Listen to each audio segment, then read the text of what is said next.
اعوذ باللہ من الشیطان الرجیم بسم اللہ الرحمن الرحیم وما كان لنبي ان يغل ومن يغلل يأت بما غل يوم القيامة ثم توفى كل نفس ما كسبت وهم لا يظلمون۔ سورہ آل عمران آیت نمبر 161۔ ناممکن ہے کہ کسی نبی سے خیانت ہو جائے، ہر خیانت کرنے والا خیانت کو لیے ہوئے قیامت کے دن حاضر ہوگا۔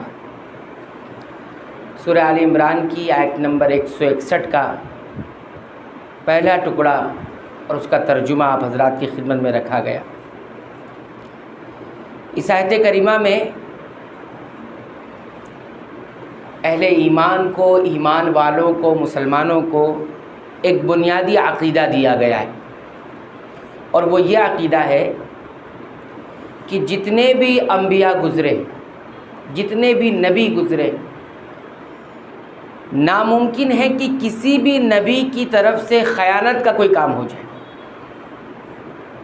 اس لیے وہی چیز کی نفی یہاں کی گئی ہے۔ اللہ تعالیٰ فرماتے ہیں وَمَا كَانَ لِنَبِيٍّ، انبیاء میں سے کسی بھی نبی کے لیے یہ ناممکن ہے ان یغل، کہ وہ خیانت کر جائے۔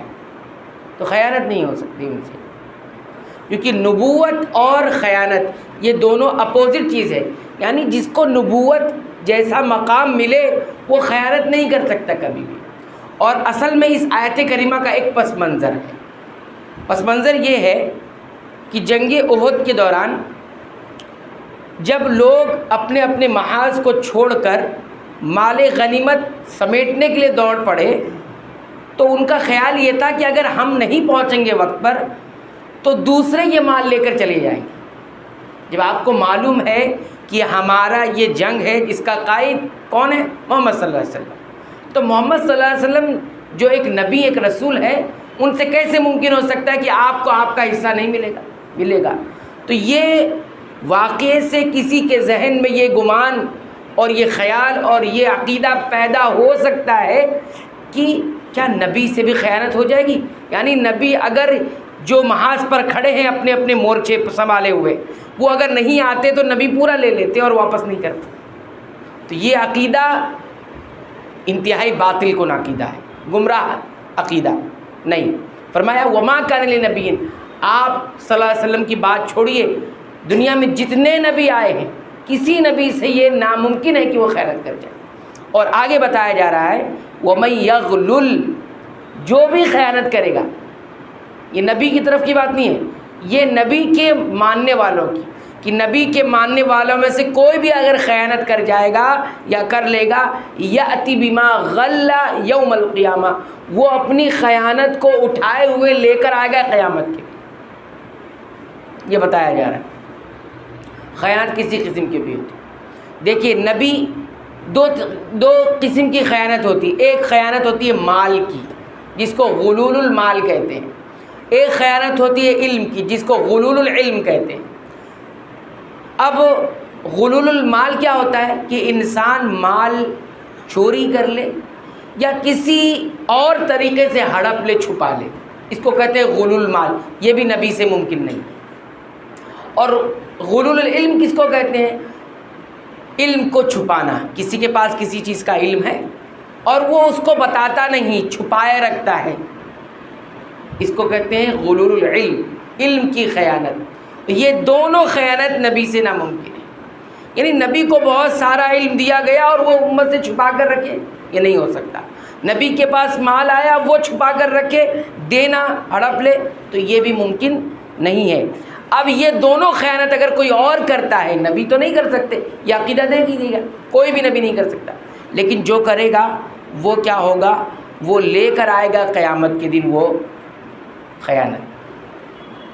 تو اہل علم نے کہا سوال یہ کیا لے کر آئے گا؟ کیا لانے کا مطلب یہ ہے کہ وہ خیانت جو کی ہے وہ لے کر آئے گا یا پھر وہ سزا لے کر آئے گا، اس کو وہ سزا ملے گی؟ تو اہل علم نے یہ کہا ہے کہ آیت کا ظاہر یہی بتاتا ہے کہ جس چیز کی خیانت وہ کیا ہوگا وہ چیز ساتھ میں لے کر آئے گا، اور ایسا نہیں بلکہ اٹھا کر لائے گا، اپنے اوپر لاد کر لے کر آئے گا۔ جیسے مثالیں دی اور حدیث کے اندر بھی وہ مثالیں موجود ہیں. جیسے اگر کسی نے ایک بکری کی خیانت کر لی, ہاں غلط طریقے سے لے لیا, یا ریوڑ لے لیا, یا کوئی اونٹ لے لیا, وہ دیہات کا جو ماحول میں جو چلتا ہے وہ بتا رہے ہیں, پیسے کی بات چھوڑ دیجیے, ابھی اس کی بات کرتے ہیں. تو قیامت کے دن وہ لے کر آئے گا اس کو, اور اس کو بطور سزا وہ اٹھا کر لے کر آئے گا. اونٹ ہے تو اونٹ اٹھا کر لے کر آئے گا, اور اگر کوئی بکری ہے تو بکری اٹھا کر لے کر آئے گا. یہ ہوگا, یہ ایسے ہی لے کر آئے گا. اس کے اور جتنی چیز ہوگی, علم نے کہا جتنی چیز ہوگی وہ چیزیں اس کے اوپر سوار ہوگی. وہ سواری بناؤ, وہ مرکوب ہوگا, یعنی اس پر سوار ہوا گیا, اور جو چیز ہوگی وہ سواری بنے گی اس کی. ایسا لے کر آئے گا وہ, اور جتنی قسم کی خیانت ہوگی اتنی قسم کی ہوگی. یہ ہے وَمَن يَغْلُلْ يَأْتِ بِمَا غَلَّ.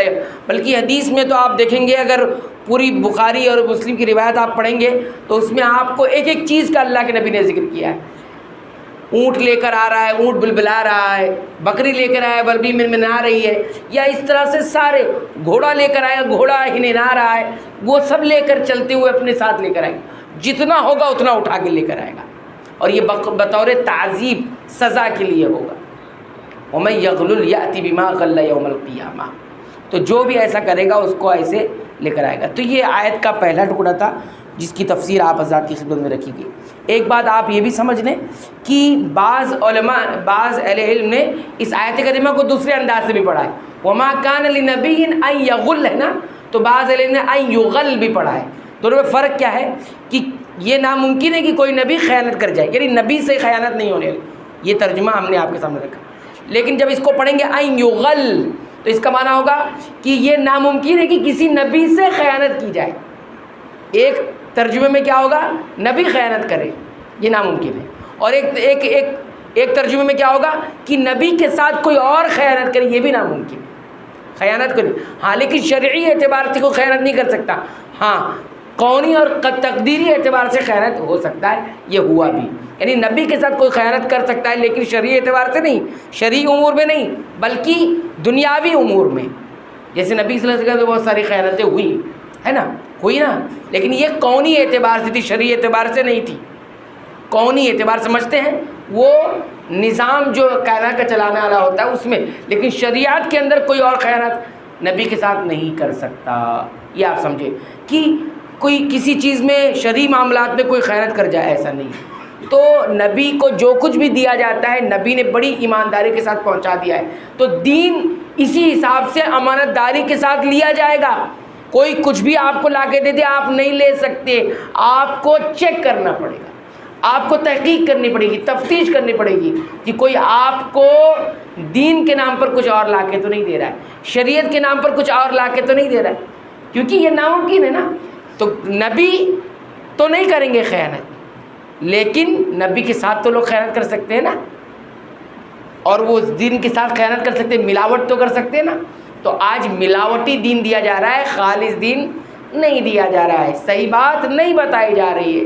سب اپنے اپنے مفاد کے اعتبار سے دین بتا رہے ہیں, لے رہے ہیں اور دے رہے ہیں. تو یہ آپ لین دین کا جو سلسلہ ہے, اگر ابھی ہم نے اس کو برابر طور پر صحیح نہیں کیا تو کل لینے کے دینے پڑ جائیں گے, اور یہ قبر سے شروع ہو جائے گا. تو ابھی لین دین کے معاملات میں ٹھیک کر لیں, چاہے وہ دنیاوی اعتبارات ہو اور چاہے دینی اعتبارات ہو. ابھی لین دین برابر کر لیں, نہیں تو کل لینے کے دینے پڑ سکتے ہیں. اللہ تعالی ہمیں ان تمام چیزوں کی توفیق عنایت فرمائے, صحیح دین حاصل کرنے کی توفیق عنایت فرمائے, اور صحابہ کرام کے فہم کے مطابق لینے کی توفیق عنایت فرمائے. آمین. وآخر دعوانا